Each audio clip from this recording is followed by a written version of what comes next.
Thank you for joining us for this tour of the Fort Missoula Alien Detention Center in Missoula, Montana. This camp was run by the Department of Justice through the Immigration and Naturalization Service. Many of the structures used during the Alien Detention Center period are still in existence today. We'll spend the next 15 minutes or so exploring the grounds and discussing the stories of the men who were kept here. Hi there, I'm Kristjana Eyjólfsson. I'm the Education Director here at the Historical Museum at Fort Missoula, and with me today is my friend Ron. Hi, I'm Ron Wakimoto. I'm on the board of the Friends here at Fort Missoula. And Ron's also an awesome volunteer who helps us out with tours. So what we're going to do today is we're going to be showing you our barracks, which you can see behind us, and we're going to be talking about different areas of Fort Missoula that are still in existence, that were part of the internment camp, the Alien Detention Center here at Fort Missoula during World War II. So without further ado, we'll head on inside. So some of you might be thinking, why Fort Missoula? Well, one of the reasons why is that we already had a pretty decent infrastructure here, having already been an Army fort.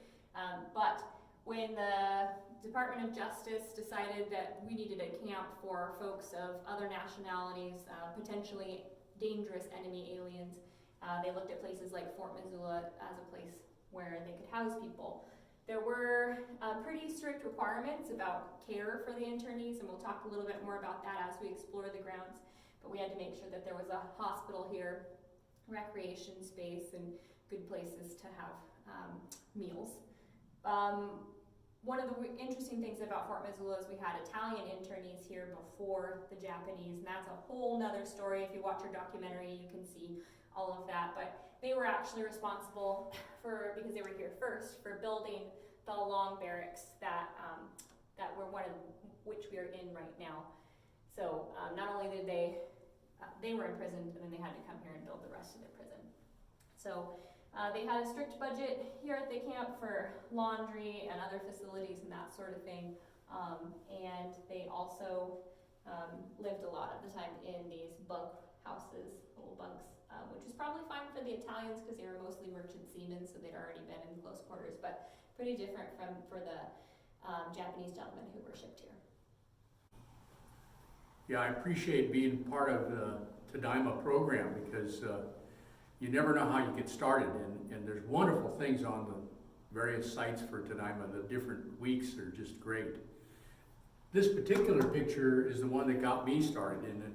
I came here to join the faculty at the University of Montana in 1982, and this is showing Japanese businessmen in their suits walking in the gates of Fort Missoula. And once I saw that, I realized that, my gosh, my grandfather was a big-time farmer in Stockton, in the Central Valley, and I raced home and I called my mom, who seldom talks about any of this stuff, or seldom did talk about it, and I said, Mom, wasn't Pop with you guys in Rower, in Arkansas? And she immediately blurted back, oh, hell no. He was in prison in Bismarck, North Dakota. And I was 35 years old. I never knew that. So it's just a wonderful way to get involved with this whole stuff here. And that's why I'm on the board now. So we're here at this section to talk about the folks who actually were sent here. So Ron kind of alluded to it when he was talking about his own grandfather, who was actually sent to Bismarck, right, in North Dakota. But the folks that were here were arrested immediately after Pearl Harbor and then in the months following it. So they were on a list called the ABC list that was set up by the FBI in the months leading up, the years leading up to the attack on Pearl Harbor and World War II. So what the ABC list, it was different levels of sort of importance according to the FBI, but Ron, why would someone get on the FBI list? You mentioned your grandfather was like an influential farmer. Right, people who influence the community, also others ran judo schools or kendo schools or the language schools, the Japanese language schools were people that were grabbed in. Right. Buddhist priests. Yep. So, and you mentioned your cousin's grandpa, he owned a store in Southern California, right? We were always wondering about that because Gesuke Sakamoto was taken on December 7th, from his, and he had a produce and fruit stand in Little Tokyo, and we finally figured out, oh my gosh, when he came in 1907, he'd already fought the Russo-Japanese War and the Sino-Japanese War for Japan. So he was sending money home to his veterans groups. Yeah, so it's kind of interesting to think that even if you were, I mean, all these people were upstanding citizens by any other definition. It was just the fact that they were Japanese citizens. And obviously they couldn't become American citizens if they wanted to because of the Exclusion Act at that point. But really just, having some sort of power in your community, being that you were, well respected, so that if there was some sort of insurrection, they might be the ones that were leaders. Right. Which is super unfortunate because that also just chops the head off of the Japanese American community, without having that leadership there. Yeah, I think that in some of the WRA camps, they paid for that because rather than having recognized leaders, they fought for leadership because all the leaders were in. Yeah, that's a good point. Yeah. So Ron mentioned earlier that many of the leaders of the Japanese American community were sent to camps like Fort Missoula, and so in some ways the folks at the WRA camps were disadvantaged because they didn't have their grandfathers and their fathers. But what is a WRA camp? Well, the War Relocation Authority was, of course, created following Executive Order 966. What's that, February 19th, 1942? And I think of the day because they took my grandfather they grabbed him in Stockton and took him to Bismarck here on the 15th of February. Ah, okay, so that's an easy day to remember. So it's easy for me to remember that. Yeah. The WRA camps were where all the people went. I mean, the massive families and all of the stuff that you more commonly think about when you think about Japanese internment during World War II. So if you're watching this, you probably already know, but there was an exclusion zone on the west coast here. So if you were Japanese or Japanese American, you kind of got sent this way. So prior to that, they had already established places like Fort Missoula and Fort Lincoln and Bismarck. And then we have these other camps: Santa Fe, Segoville, Crystal City, Kennedy, Fort Stanton, and then a couple of Army camps down here too. And that was sort of the circuit that the gentlemen that were sent to Fort Missoula would have to take. So if you watch the video about the loyalty hearings, you'll hear that one option was that you were paroled, but that meant that you got paroled to one of the camps where your families were. And if that wasn't the case, if they decided you were too dangerous, they would send you to one of these Army camps. So you're basically right across the fence from an Army base in a prison. Or you got sort of shuttled through these Department of Justice camps as well. So many people who have family who are here at Fort Missoula have told us the sort of path that their family took after that. And I can't imagine the stress that would be on a person, average age about 60. Well, I think about the wives having to get rid of all the stuff and pack up. If they didn't have family, their kids to help them, the kids to help them, but it'd be really hard because a lot of them didn't speak very good English. Yeah, definitely. And we do have, there are some great books out there, and we do have some records that descendants have shared with us that are the letters back and forth between, the moms and their husbands are out at Fort Missoula, and they're trying to get them, like, please just, I've got these 2 kids I'm taking care of, and I'm in Manzanar or whatever. So it was definitely stressful to have that family separation for sure. Right. Yeah, when they paroled Gesuke Sakamoto from Fort Missoula, they gave him a train ticket and a bus ticket to get to Manzanar. Huh. So, I wonder if anybody didn't. Well, they just assumed they would. I know. Got a letter and said they could. I'm sure their family, they would have gone to where their family was, for sure. And my grandfather left Bismarck and went to Rower, Arkansas. Where your family was,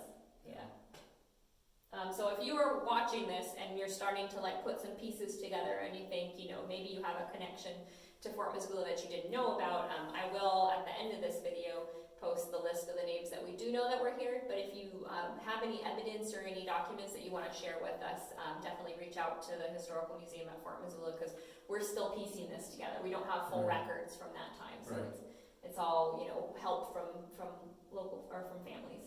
Yeah, and there really is no solid record. Right. You have to literally go through each person's file to understand where they went in this journey through through the camps.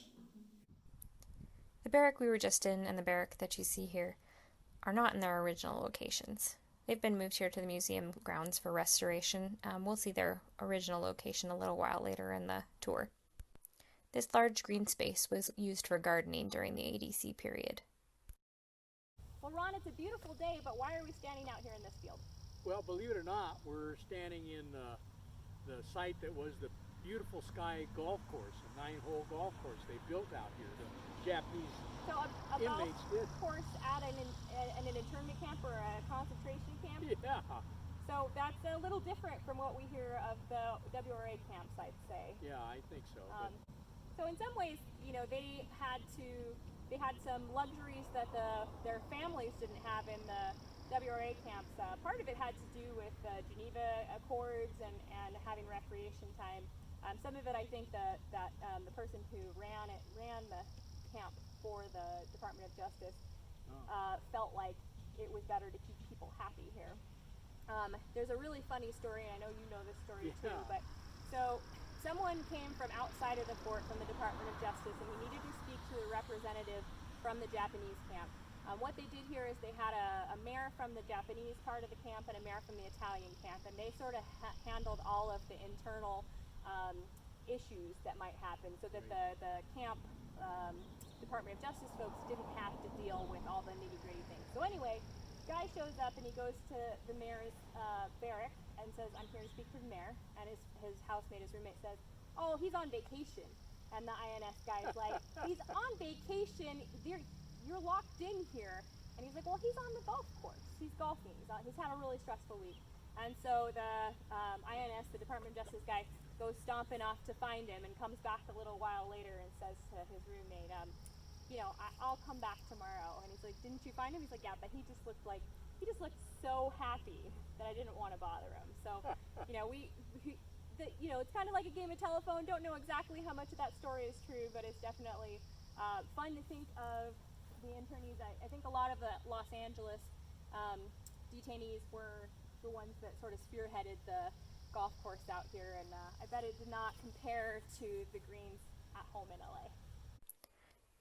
The men held at Fort Missoula probably weren't made happy exactly by the golf course, but they were kept occupied.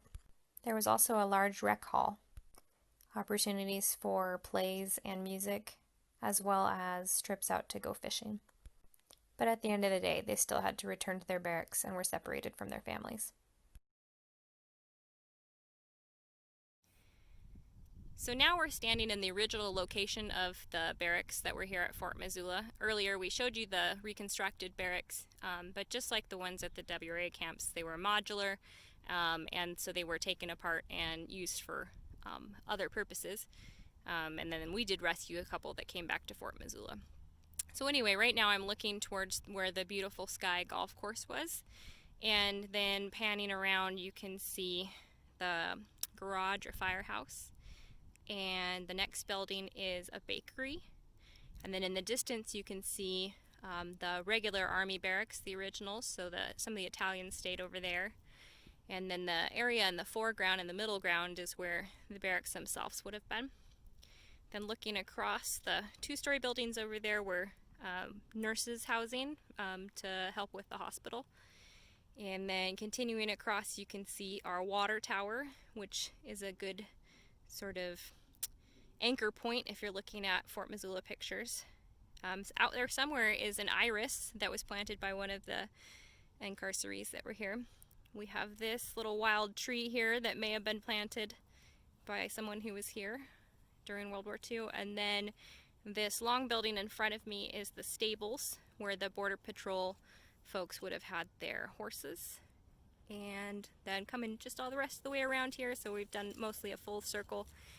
There's some more buildings over there that ended up being army prison cells during World War II, but after the Alien Detention Center camp closed. Our last stop on our tour today is the post hospital. With approximately 1,000 Italians and 1,000 Japanese men here at its peak, there were plenty of reasons to have a care facility. Lucky for the Department of Justice, there were several Japanese men who had worked in medicine and as pharmacists who worked here while they were detained. Okay, so we're out here with Ron still, and we are outside the post hospital, just checking out what's left of the foundations for the barbed wire fences that would have been around all of the residential areas, so around the barracks and then also the hospital. So Ron, would you kind of follow the fence line and we'll wander down?